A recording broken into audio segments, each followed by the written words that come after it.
أعوذ بالله من الشيطان الرجيم بسم الله الرحمن الرحيم يا أيها الذين آمنوا قوا أنفسكم وأهليكم نارا وقودها الناس والحجارة عليها ملائكة غلاظ شداد لا يعصون الله ما أمرهم ويفعلون ما يؤمرون صدق الله العظيم.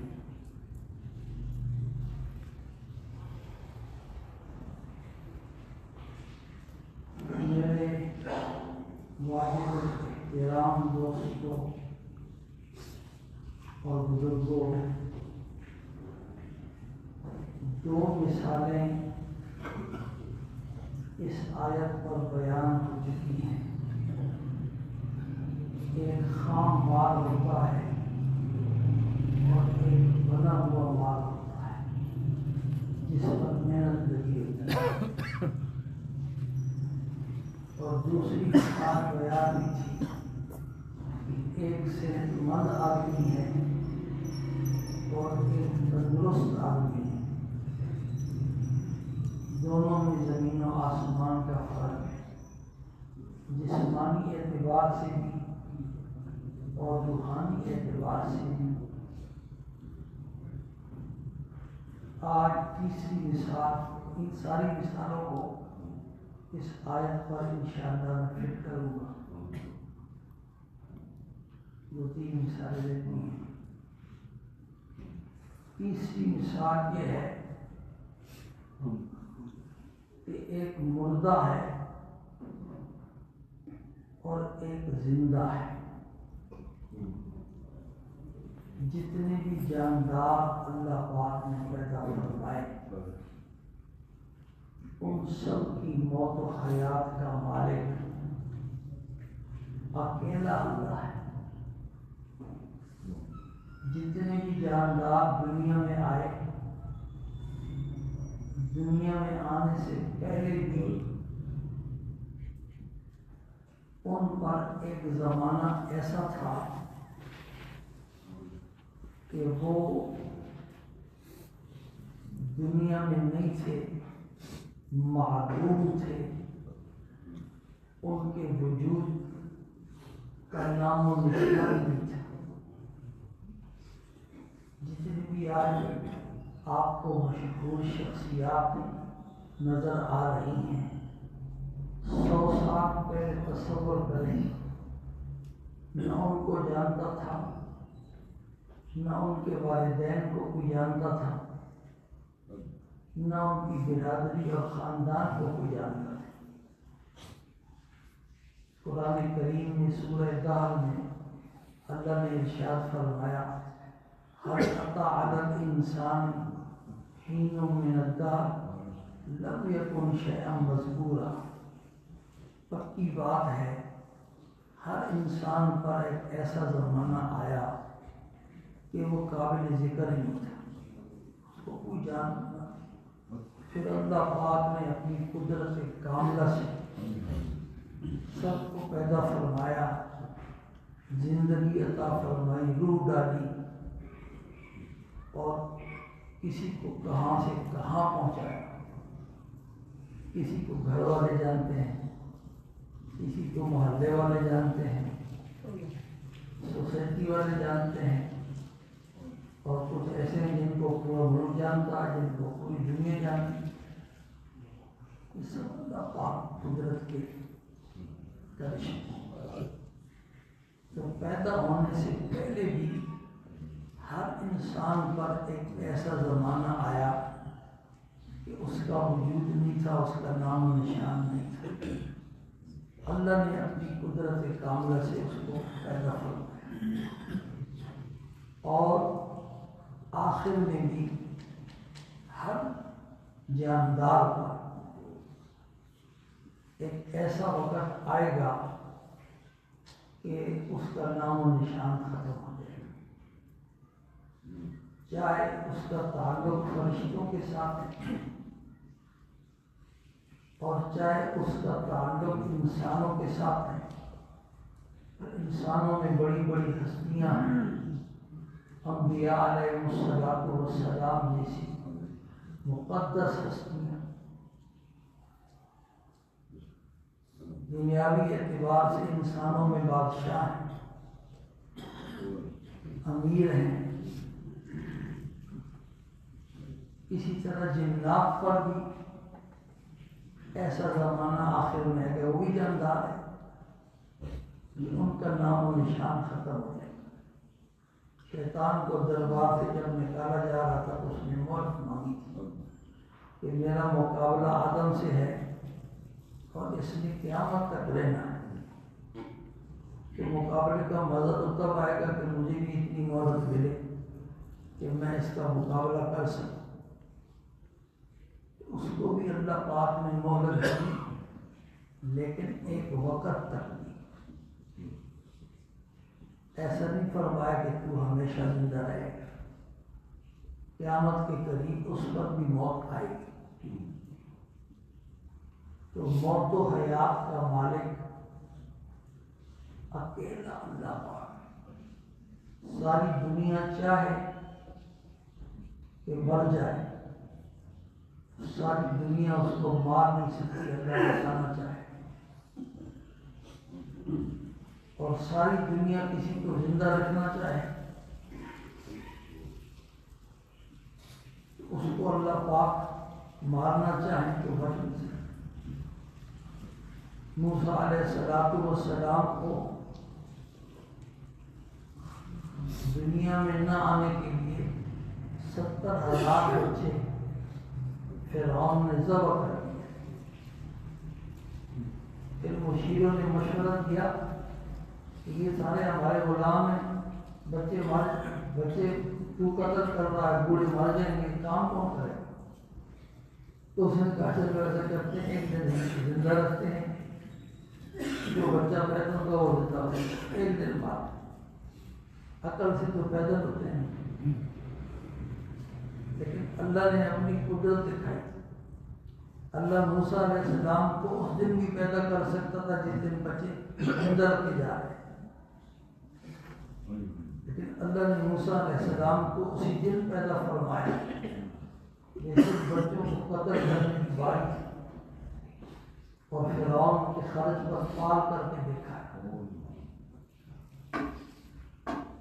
تو موت و حیات کا مالک اللہ پاک ہے۔ موسیٰ علیہ السلام، ابراہیم علیہ السلام کا نمرود سے یہی مناظرہ ہوا تھا۔ موسیٰ علیہ السلام نے کہا میرا رب تو وہ ہے جس کے قبضے میں موت و حیات ہے، یحیی و یمیت، مارتا بھی ہے جلاتا بھی ہے۔ نمرود نے کہا انا احیی و امیت، یہ کام تو میں بھی کر سکتا ہوں، جس کو پھانسی تھی اس کو چھوڑ دیا، اور جس کی رہائی کا فیصلہ سپریم کورٹ نے کیا تھا اس کو چڑھا دیا۔ ابراہیم علیہ السلام سمجھے کہ یا تو یہ بے وقوف ہے یا عوام الناس کو بے وقوف بنا رہا ہے۔ انہوں نے فوراً اس کا جواب نہیں دیا، فوراً اس سے بھی واضح طریقے فَإِنَّ اللَّهَ يَأْتِي بِالشَّمْسِ مِنَ الْمَشْرِقِ فَأْتِ بِهَا مِنَ الْمَغْرِبِ۔ میرا رب تو وہ ہے جو روزانہ سورج کو مشرق سے طلوع کرتا ہے۔ تو اگر میرے رب کے سامنے خدائی کا دعوے دار ہے تو کل مغرب سے لے گیا۔ قرآن کے الفاظ ہیں فَبُہِتَ الَّذِي كَفَرَ، حیران ہو گئے، اس کا اس کے پاس بھی جواب نہیں۔ حضرت تھانوی رحمۃ اللہ علیہ نے لکھا ہے کہ وہ یہ کہہ سکتا تھا کہ یہ جو مشرق سے روزانہ آتا ہے یہ تو میں لاتا ہوں، تیرا خدا اگر ہے تو وہ کل مغرب سے آئے۔ لیکن حضرت نے فرمایا کہ وہ یہ سمجھتا تھا کہ میں تو جھوٹا ہوں، اگر میں نے یہ کہہ دیا تو کل سورج مشرق کے بجائے مغرب سے طلوع ہو جائے گا اور پوری کائنات کا نظام درم برہم ہو جائے گا، اور قیامت کے قریب ایسا ہو۔ حدیث میں آتا ہے کہ سورج اللہ کے عرش کے نیچے جا کے روزانہ سجدہ کرتا ہے اور اجازت مانگتا ہے کہ کل طلوع ہونے کی اجازت ہے، اجازت ملتی ہے تو طلوع ہوتا ہے۔ حضرت ابوذر رضی اللہ تعالیٰ عنہ کی روایت ہے، قیامت کے قریب ایک دن ایسا آئے گا، اجازت ملتی رہے گی، قیامت کے قریب ایک دن ایسا آئے گا کہ اللہ پاک فرمائیں گے نہیں، جہاں سے آیا ہے وہیں لوٹ۔ رات لمبی ہو جائے گی، سورج طلوع ہونے کا نام نہیں لے گا، بچے جانور شوق کریں گے، تھوڑی دیر کے لیے جو ہے نا مغرب سے طلوع ہوگا، اس کے بعد پھر روزانہ روٹین نہیں ہوگا۔ وہ قیامت کی آخری نشانی،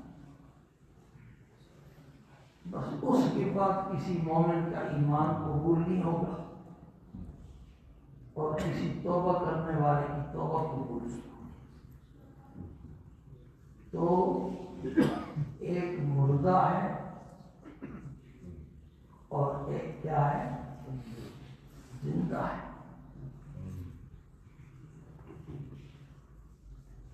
ان میں بھی دو قسمیں ہیں، ایک جسمانی طور پر زندہ ہے اور دوسرا جسمانی طور پر مردہ ہے۔ یہ پوری دنیا کے قبرستان جسمانی مردوں سے آباد ہے، اور جب ان کی روح نکل جاتی ہے اور مردہ ہو جاتے ہیں تو سکے بیٹے، حقیقی بیٹے، پیار سے بابا بابا کہنے والے، لاڑ پیار کرنے والے، ایک رات کے لیے بھی اس کو رکھنے کے لیے تیار نہیں۔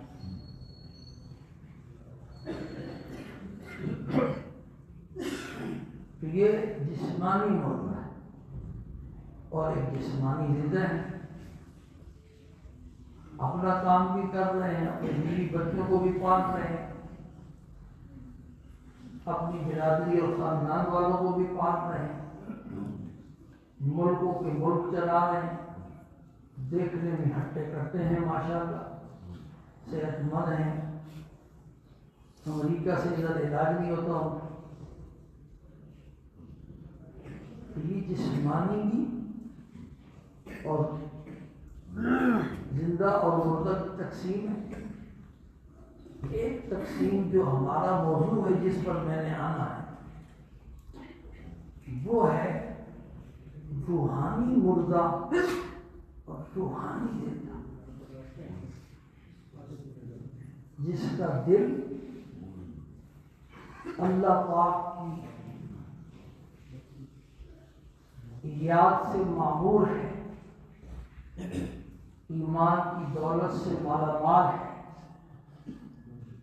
یہ سارے کے سارے روحانی طور پر زندہ ہے، ان کے دل کی آنکھیں کھلی ہوئی، ان کے دل کے کان کھلے ہوئے، ان کی ہر حرکت، ہر سکون سے دنیا میں چین، امن اور سکون پیدا ہوتا ہے، معاشرے کے سکون اور اطمینان کا باعث ہے۔ گھر والوں کو ان سے کوئی تکلیف نہیں، خاندان والوں کو، برادری والوں کو ان سے کوئی تکلیف نہیں، محلے والوں کو ان سے کوئی تکلیف نہیں،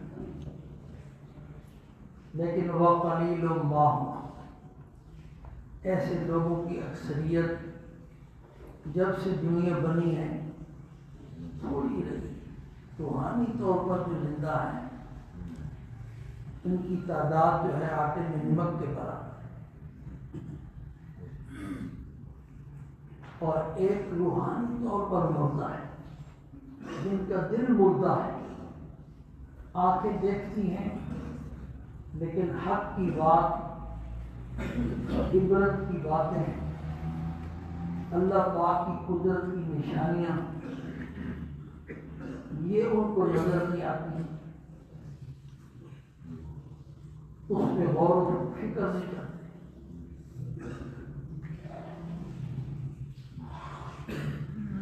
روحانی طور پر کان سنتے ہیں ظاہری، لیکن حق کی بات نہیں سمجھ آتی. سب کچھ سمجھتے ہیں لیکن حق کی بات نہیں سمجھتے.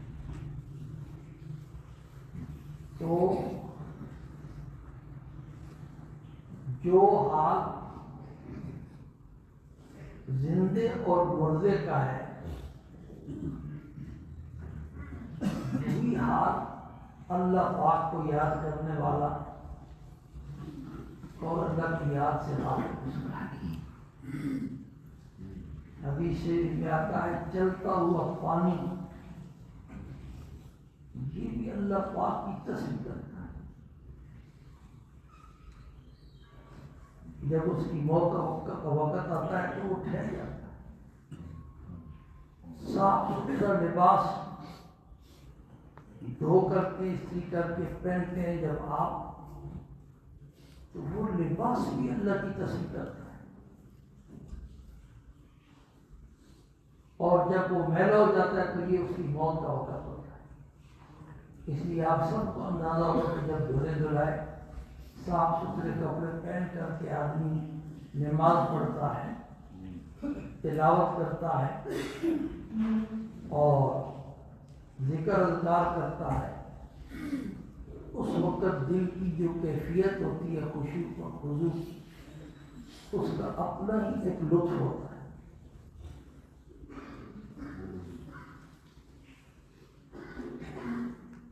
اور یہ درختوں کے جو ہرے بھرے پتے ہیں، شاخیں ہیں،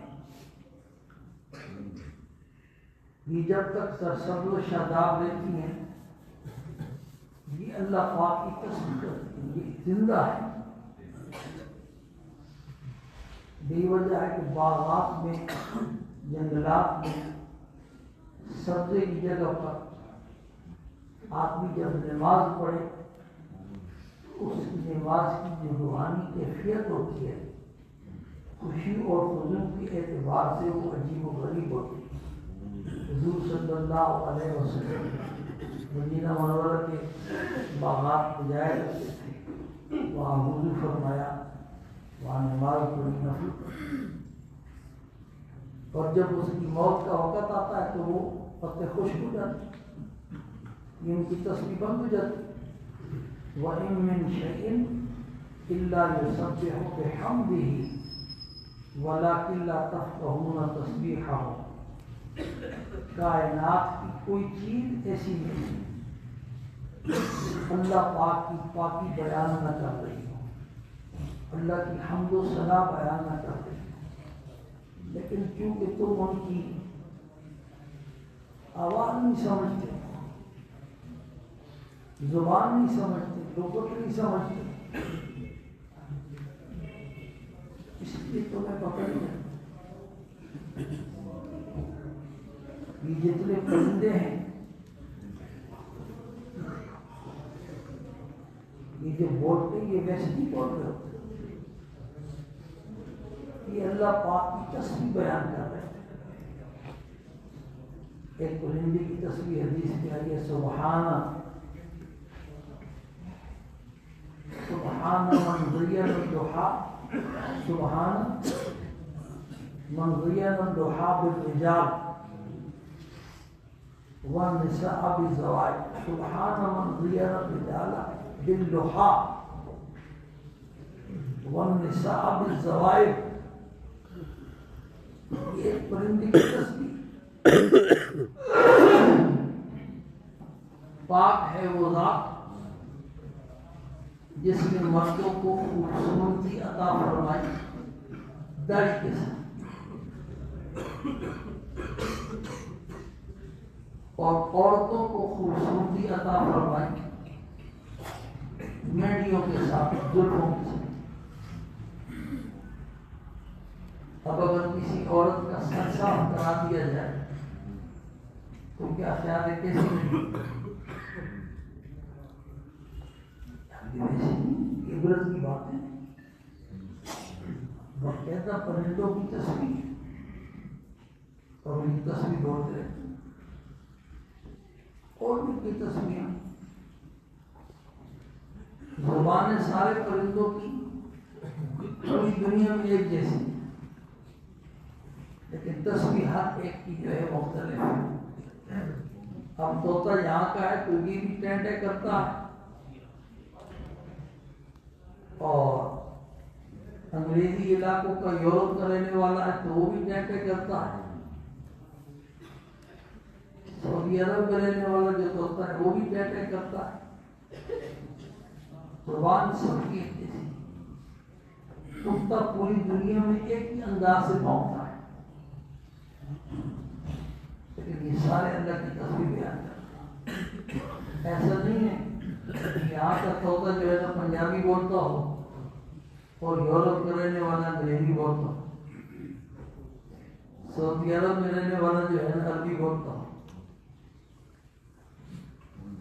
جہاں بھی جائیں گے ان کی زبانیں اللہ پاک نے ایک جیسی بنائی ہیں۔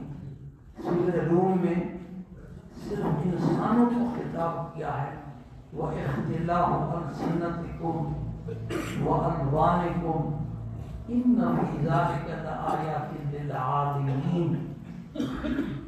میرے بندو، تم سوچتے نہیں ہو کہ ایک ہی ماں باپ کی تم اولاد ہو،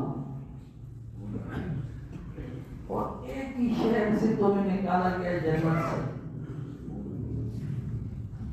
اور پوری دنیا میں تمہیں آباد کر دیا گیا، لیکن تمہاری زبانیں مختلف ہیں۔ ہر کچھ فاصلے پر زبان بدل جاتی، تمہاری زبانیں مختلف ہیں اور تمہاری رنگتیں مختلف ہیں۔ اللہ پاک کی قدرت کی نشانیاں ہیں ایسے لوگوں کے لیے جو جاننے والے ہیں، سمجھنے والے ہیں، سوچتے ہیں، فکر کرتے ہیں اللہ کی ذات بڑی قدرت والی ہے۔ تو یہ زبانوں کا اختلاف اللہ پاک نے انسان کے ساتھ بنایا ہے۔ تو تیسری مثال کا خلاصہ یہ ہوا کہ جانداروں کی دو قسمیں ہیں، کچھ زندہ ہیں اور کچھ مردہ ہیں۔ مردوں سے قبرستان آباد ہیں اور زندوں سے یہ ہری بھری دنیا آباد ہے۔ پھر ان میں بھی جو زندے ہیں اور مردے ہیں، ان میں بھی دو دو قسمیں ہیں۔ ایک وہ ہیں جو جسمانی طور پر بھی الحمدللہ زندہ ہیں اور روحانی طور پر بھی زندہ ہیں۔ ان کا دل اللہ پاک کی اطاعت سے بھرا ہوا ہے، ان کی آنکھیں دل کی کھلی نہیں، کان کھلے ہوئے ہیں،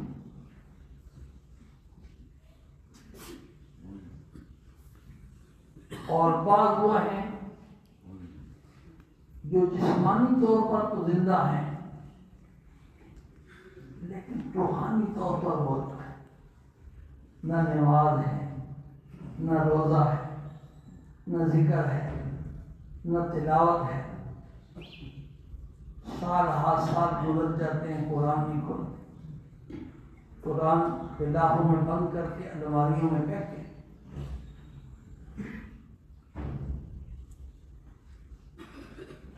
برس برس گزر جاتے ہیں، اللہ کا نام نہیں لیتے، یا صرف جمعہ پڑھنے آتے ہیں، یا بعض ہیں جسے عید پڑھنے آتے ہیں، اور بعض ایسے ہیں جن کو اللہ پاک نے 5 وقت کی نماز کی توفیق بھی دی، تہجد کی توفیق بھی دی، اشراق اور چاش کی توفیق دی، اوابین کی توفیق بھی دی۔ قرآن پاک کی تلاوت روزانہ کھول کے پڑھنا ان کا معمول ہے، صبح و شام کی تسبیحات پڑھنا یہ ان کا معمول ہے۔ تو یہ جسمانی طور پر بھی زندہ ہے اور روحانی طور پر بھی زندہ ہے۔ تو یہ دنیا میں جو پریشانیاں اور حالات آتے ہیں نا، ایسے لوگ جو روحانی طور پر زندہ ہوتے ہیں ان کے اندر تحمل اور برداشت کا مادہ ہوتا ہے. بڑے سے بڑے ہاتھ آ گئے لیکن دل میں یہ یقین بیٹھا ہوا ہے کہ جس ذات نے بھیجا ہے وہ میرے ماں باپ سے زیادہ میرے اوپر رحیم اور شفیق. اس میں میرا کوئی نہ کوئی ضرور فائدہ ہے، وہ اگرچہ مجھے وقتی طور پر سمجھ میں نہ آئے لیکن اس میں کوئی نہ کوئی حکمت ضرور ہے. اور یہ آیا ہے تھوڑی دیر کے لیے آیا ہے، چند دنوں کے لیے آیا ہے، پھر اس حال میں گزر جاتا ہے، حالات آتے جاتے ہیں. اصل زندگی جو ہے وہاں کی ہے، آخرت کی. نعمتیں آتی ہیں، خوشیاں آتی ہیں، اس پر اللہ پاک کا شکر پیدا ہوتا ہے کہ میں اس قابل نہیں تھا، میں تو اس کا مستحق نہیں تھا، میری اوقات سے بڑھ کر کے اس نے مجھے عطا کیا. یہ روحانی طور پر کیا ہے؟ تو بھائی تیسری مثال یہ ہے کہ مردہ بننا چاہتے ہو یا زندہ بننا چاہتے ہو. جسمانی زندگی کے لیے ڈاکٹروں کے پاس جانا پڑتا ہے، جسمانی صحت کے لیے ڈاکٹروں کے پاس جانا پڑتا ہے. پچھلی 2 مثالوں میں بھی یہ سنا آپ نے. لیکن یہ جو روحانی صحت ہے نا، اس کا سلسلہ انبیاء علیہ السلام کا سلسلہ ہے، صحابہ کرام کا سلسلہ ہے، تابعین تبع تابعین کا سلسلہ ہے، علماء اولیاء کا سلسلہ ہے، جو انبیاء کے سچے جانشین اور وارث ہیں. ان کے پاس جا کر کے ان روحانی بیماریوں کا بندہ علاج کراتا ہے تو پھر روحانی طور پر زندہ ہوتا ہے. جب روحانی طور پر زندہ ہوتا ہے تو یہ زندگی آسان ہے. اللہ پاک سمجھ کی